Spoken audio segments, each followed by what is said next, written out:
kere atu ma phang che klang si kandam do bete arong sopi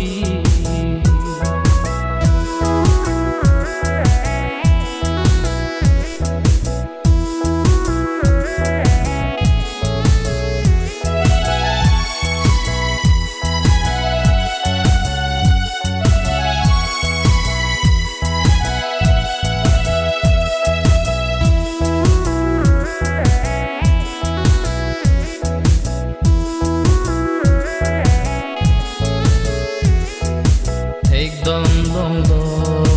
re tu ki ek re atu ar dom rusi thek dam dom lo re tu ki ni thek re atu ar dom rusi vang non pi re tu ki mi ha che ar ni lun cheng bong si kero ki pi andi andi vang non pi ni re tu ki mi ha chi ar ni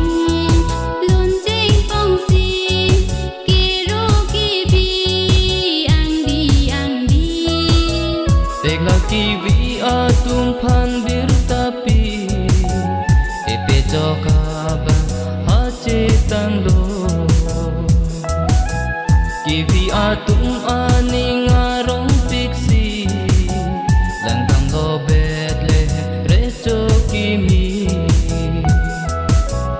tekla ki vi atung phan bir tapi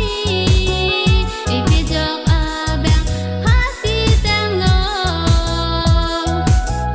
ki vi atung aning arong piksi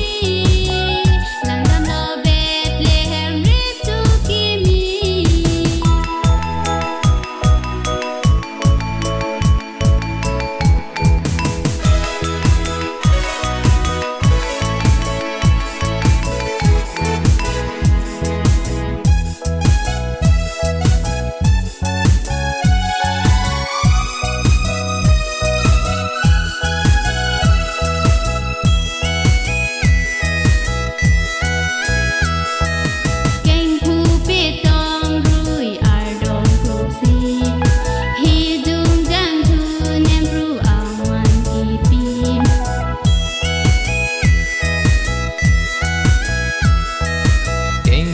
betong rui ar dom rusi